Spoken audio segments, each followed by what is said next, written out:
goal is to finish this song by the end of this vlog, which who knows if I'll actually be able to do it. I think I will, because the end is in sight. I really just need to do the main vocals, which are the most important part, and it typically tends to be where I drag my feet, but I'm hoping by having this vlog, it'll inspire me, or at least kick me in the butt to sort of, nudge myself along and actually do the thing that I tend to procrastinate a little bit.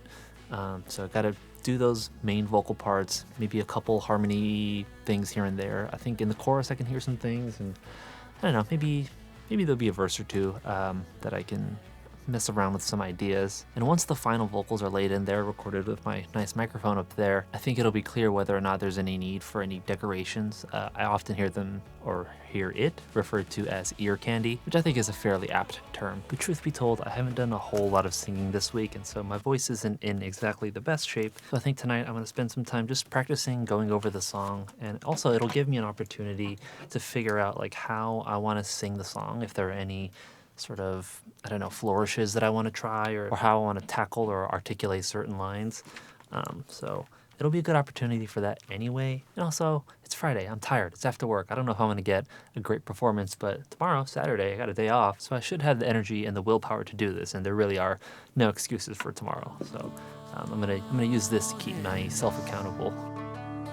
In every conifer, in every pine, every horehound-laden path beneath my stride,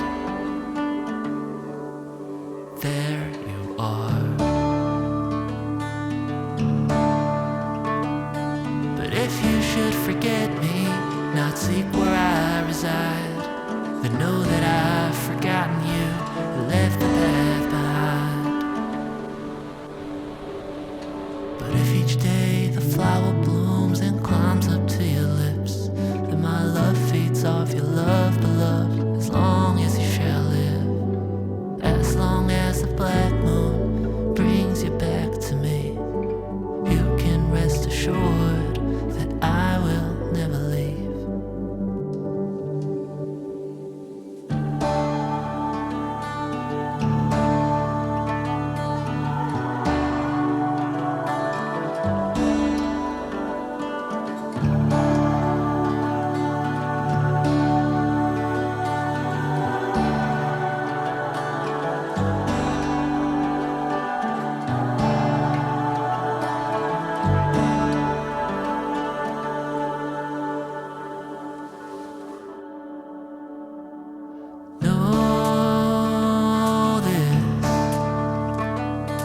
Every moonlit summer sky, every drop of autumn rain, when the birds return in springtime, all the cloudless winter days,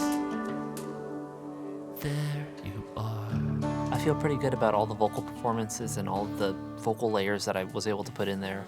I'm trying to not overdo it. It's a pretty simple, sparse song, so I think if I have a big stack of like 10 or 20 vocals, it'll sound a little out of place. This is definitely a song where I'm trying to exercise some restraint.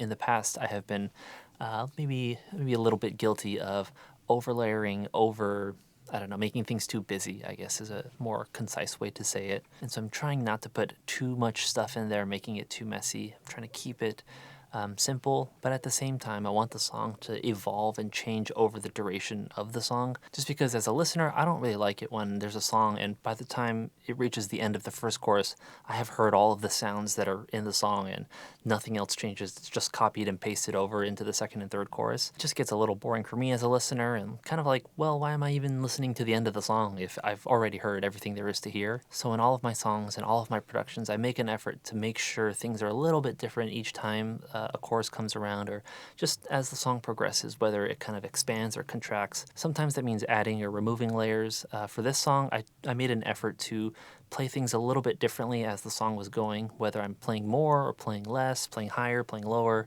so that there aren't more layers in the song, but each thing that is there is changing a little bit over time. I'd be interested in hearing your thoughts about it, if that's something you notice, or maybe that I've told you now that you will notice. I'm hoping that's the case. I really like it when I can hear a song 100 times, but on the 101st time I notice something different and I go like, oh, I didn't realize that clave was in there, or I didn't realize that, she played this guitar riff in differently in the back half of the song, or whatever it is. Those are fun little things for me as a listener, and so I try to incorporate that into the music that I make. Maybe that's something you enjoy as well, or maybe now that you know that that's a thing that happens in songs and in music, that you will maybe pick up on some more. Yeah.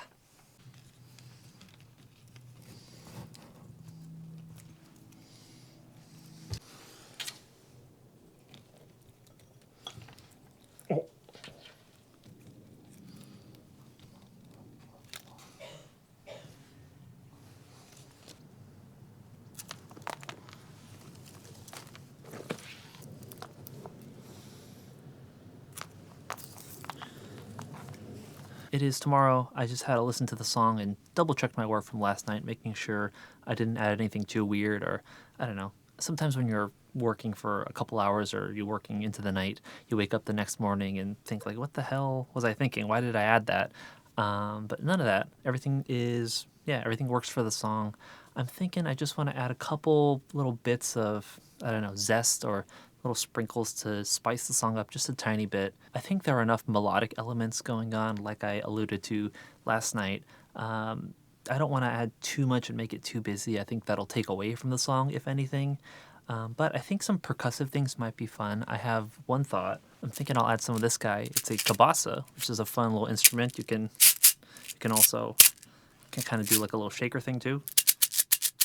But I think this will be cool to add on the upbeats, just to give it like a more syncopated thing to it. I'm just going to use this guy, nothing fancy, just the trusty SM57. I've always got one plugged in and just sort of lying around to catch an idea or two, because workhorse microphone, it'll always work. You always get a usable sound out of it, and so it's good to just have around.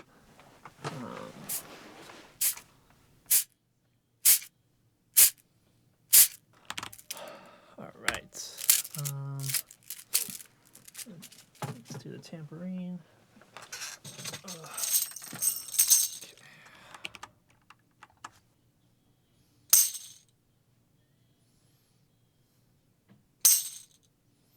All right, and I think that'll do it. The song sounded pretty good. The percussion parts are working for me.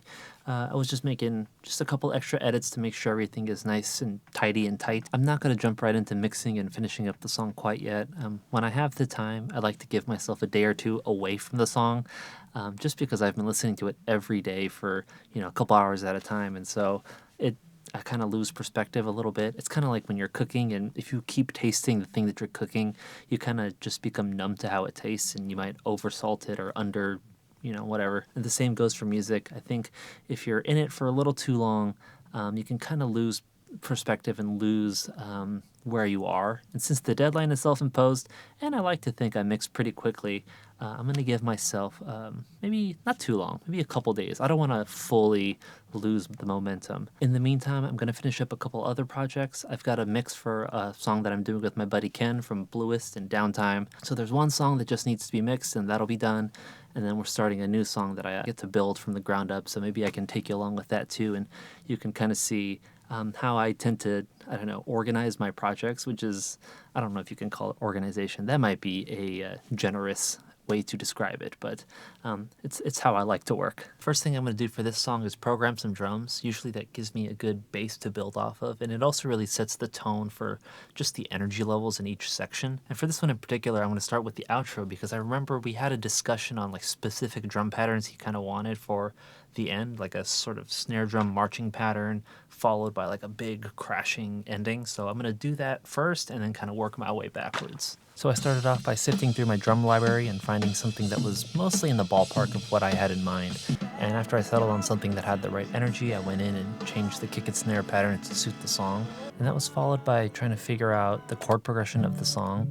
For this project, how it typically has been going is that Ken will write a song on the guitar, and he'll record himself singing and playing it and sending it to me, and then I kind of like build the instrumentation from there. But step one of building the instrumentation is to figure out the chord progression of the song, and so here I am trying to reverse engineer all of the not the exact parts, but just like the general chord progression. And the next morning when I got back to the song, it really wasn't feeling right at all. Like, we had talked about a few references, and just the direction the song was going at that point, it didn't feel like the references whatsoever. And so the first thing I thought to try was maybe the tempo of the song wasn't right.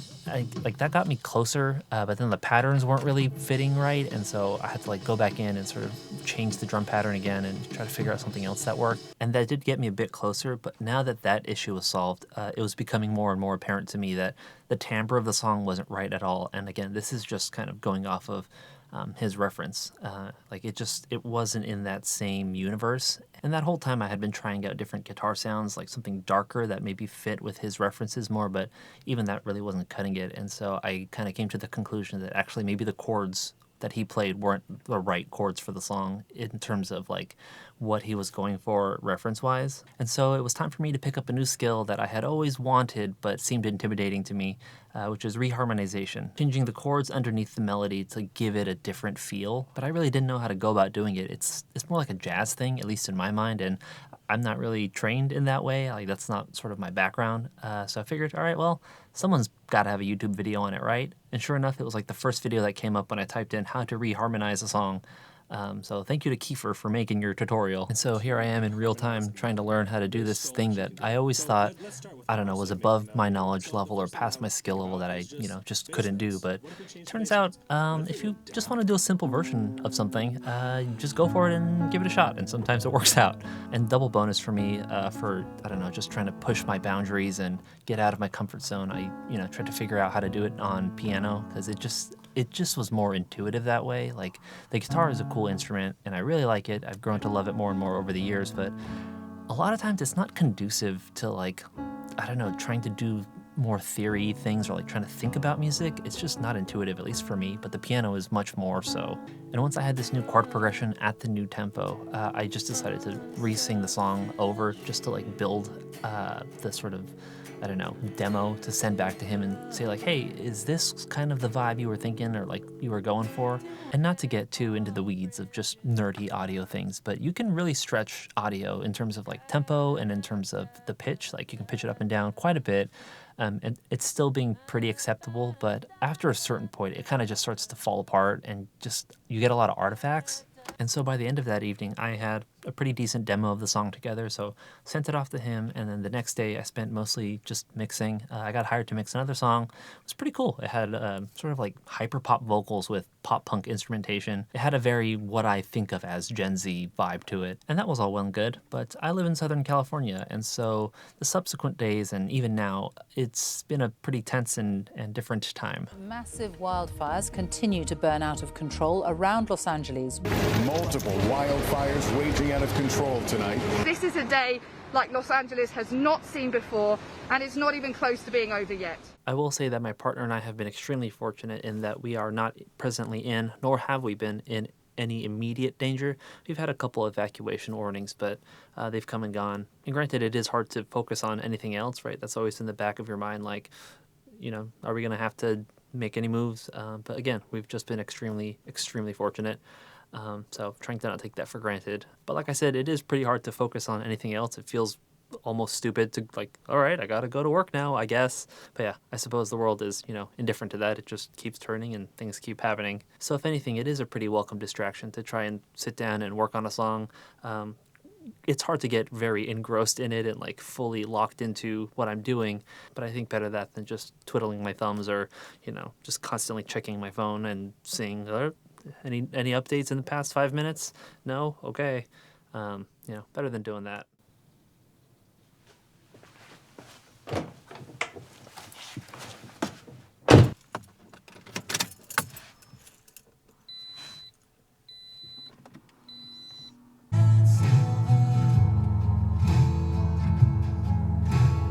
Got a first pass of the mix done, and it's sounding pretty good on the speaker, sounding good on headphones, and so now I'm doing the car test, which, if you're a music maker or a music producer, then I'm sure you're very familiar. But if not, the car test is exactly what it sounds like. It's when you take your mix, you take your song, and you play it in the car. And the reason it's so popular is not because the car speakers are super revealing or they're super accurate or anything like that, but it's helpful because we spend so much time in our cars and so much time listening to music in our cars that we have a pretty good idea of what music is supposed to sound like in here. And it's usually pretty devastating when you're first starting out and you're first making music because chances are you're doing basically everything wrong. And so there are a million memes about it. But I think the further along you get, the less that happens. And I think the less useful it starts to become. But I still like to do it. A lot of the times I'll find maybe one or two things that might need a little massaging or need a little attending to. But it's also just fun to hear it in a different environment and hear it how, you know, people are likely going to listen to it if you're lucky enough to have people listen to your music.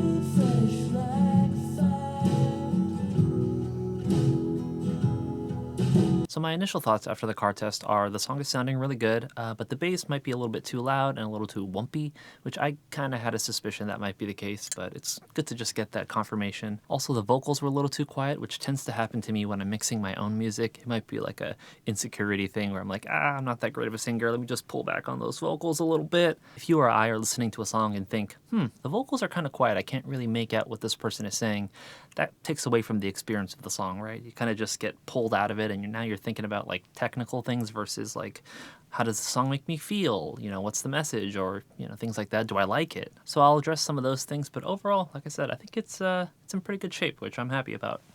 Oh, I just noticed my money plant is growing another money plant. Take a look. Okay, maybe you can see him. Hopefully you can see him. He's right here. It's this little guy, but he's growing another one. Yes! This one is actually the spawn of this first one. My photos is in the way. But yeah, these are parent and child. Alright, can I show you something? Look, he's growing another one. Oh, you have a baby. Yeah, I did it. Oh, I didn't know you were recording. I wanted to get your candid reaction. Oh. Can I use this? Yes. Oh, sick. Woohoo!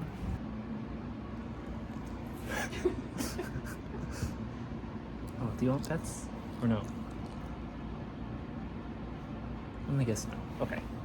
Feels good when you're able to propagate your plants and just, you know, have more plants out of your plants. The bonus is that they make great gifts for your friends. Anyhow, music. Made a couple tweaks to the song and I think it's done. It's as good as I can get it, which is usually the point where I stop. Because I think with art, you know, you can keep going basically forever if you wanted to. You know, I think the joke is like painters, you know, if they get commissioned, they turn in a wet painting. But yeah, especially if you're mixing your own music, you can really just keep tweaking it forever if you want to. But someone smarter than me, someone more experienced than me once said, there's a point where you notice that you are no longer making the song better, you're just making it different.